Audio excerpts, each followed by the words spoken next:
सिर्फ 1 महीना पप्पू यादव को एक्साइज दे दी, या तो शमशान, विधायक हो वो भी शमशान जाएगा, MP हो वो भी शमशान जाएगा, या तो बिहार से बाहर, या तो शूट एंड साइड, या नहीं आम आदमी बचेंगे, या तो पप्पू यादव राजनीति। सारे शहर में हल्ला हो गया, लल्ला के घर में बल्ला हो गया।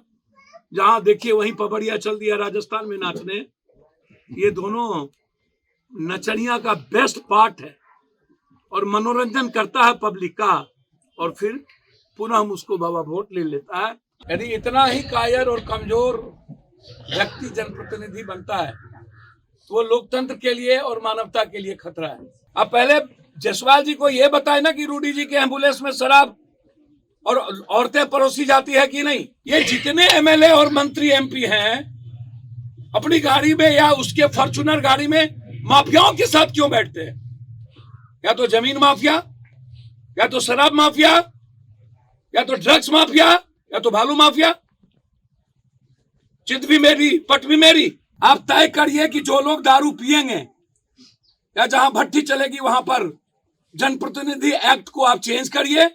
वो पंचायती राज से लेकर के MLA MP तक का चुनाव नहीं लड़ सकता है। और जेल भेजने से पहले सभी MLA MP मंत्री संतरी जनप्रतिनिधि चौकीदार से लेकर SP कलेक्टर DG तक का ब्लड सैंपल का जांच होनी चाहिए। 12 करोड़ यूथ और उसकी जिंदगी की बात नहीं कम करते, हम हमेशा राजनीति की बात करते हैं, क्योंकि ये दोनों आदमी को लगता है मैं कुछ करूं ना करूं वोट तो हमें दोनों को मिल जाए।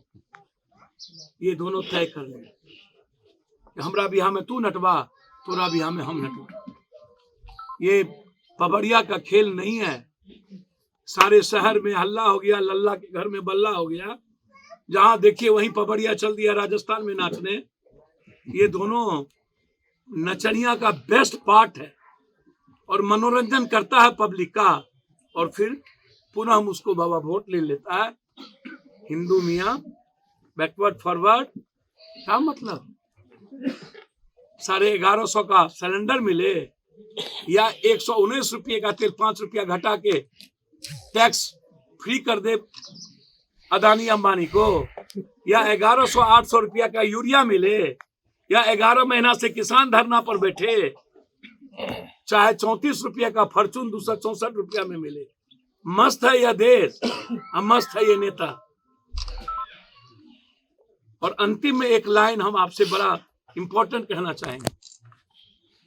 यदि सही माने में नीतीश कुमार जी और जायसवाल जी आप शराब बंद करना चाहते हैं,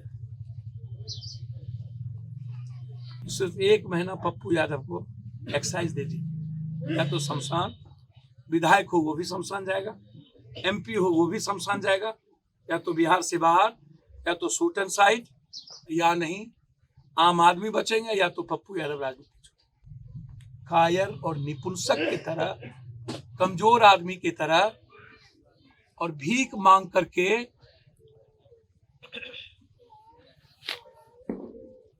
बिना इकबाल और डर के ना कोई शासन नहीं चला है। पत्रकार जी, शासन जब भी चला है इकबाल से चला है कि कानून हमारी बात नहीं मानता है।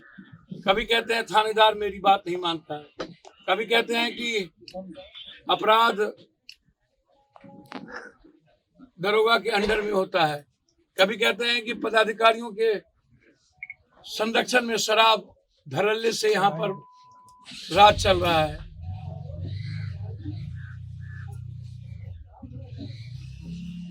डबल इंजन के वो अध्यक्ष भी है। यदि इतना ही कायर और कमजोर व्यक्ति जनप्रतिनिधि बनता है तो वो लोकतंत्र के लिए और मानवता के लिए खतरा है। ऐसे लोगों को रिजाइन कर देना चाहिए, या तो सपोर्ट वापस लेना चाहिए। ये रोना क्यों रोते हैं? एक तरफ ये कन्हैया गुप्ता जब डेथ किए थे कोरोना में, नगर अध्यक्ष थे भाजपा के, तब इन्होंने मारने में कोई कसर बाकी नहीं रखी, एक बार गए तक नहीं। और पप्पू यादव को 1 लाख रुपया मदद करनी पड़ी कन्हैया गुप्ता की जाकर बेतिया में।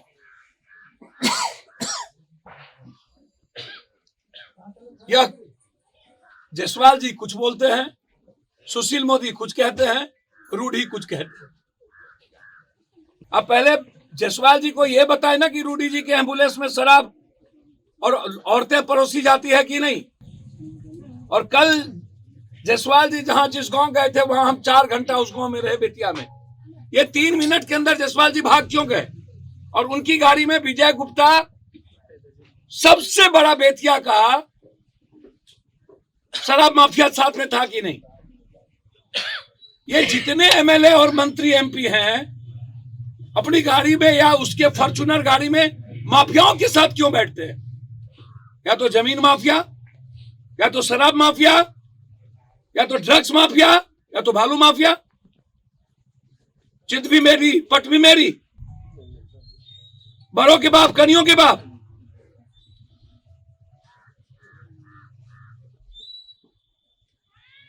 सबसे ज्यादा भागीदारी भाजपा की है जदयू के साथ।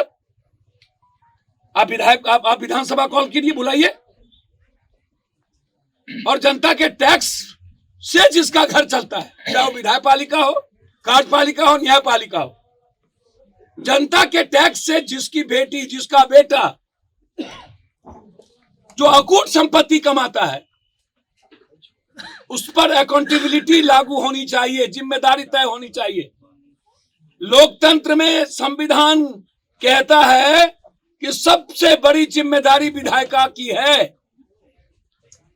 यदि किसी पंचायत में शराब बनता है, किसी पंचायत में यदि बड़े बड़े शराब के भट्टी चलते हैं, तो उसमें वहां के एमएलए, वहां का मुखिया, वहां का सरपंच, वहां का वार्ड सदस्य, वहां की पंचायत समिति, वहां का ब्लॉक प्रमुख, ये सभी लोगों के नॉलेज में होता है कि मेरे पंचायत में क्या हो रही है। यदि आप शराब एक्ट कानून के तहत, जबकि नेशनल इंटरनेशनल पॉलिसी ये नहीं कहता है, गुजरात में या जहां भी शराबबंदी हुई ओपन शराब चल रहा है, कोई जेल में बंद नहीं हुआ। यहां 6 लाख लोग बंद हुए, 6 लाख 6 लाख लोगों ने थाने को पैसा दिया, 6 लाख लोगों ने जेल में जाकर के टॉर्चर हुए, मेंटल टॉर्चर हुआ, इकोनॉमिकल टॉर्चर हुआ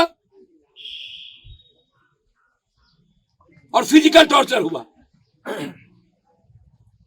थाना को भी पैसा दिए और वकील को भी पैसा दिए। आप तय क्यों नहीं करते हैं? आप तय करिए कि जो लोग दारू पिएंगे या जहां भट्टी चलेगी वहां पर जनप्रतिनिधि एक्ट को आप चेंज करिए।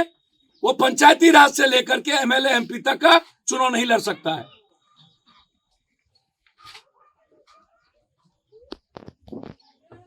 सरकारी जितनी सुविधा है, जिस पंचायत में भट्टी चलता हो, देसी शराब की बात मैं अभी कर रहा हूं, उस पंचायत की सरकारी सुविधा बंद करिए जिसके यहां ये चलता हो। और जो लोग शराब पीते हो, यदि आप शराब पीने पर पाबंदी है और उसका पोस्टमार्टम में या आप किसी भी चीजों में निकलता है, तो बैंकिंग सुविधा, बिजली सुविधा, पानी सुविधा, सरकारी सारी सुविधा उसको बंद करिए।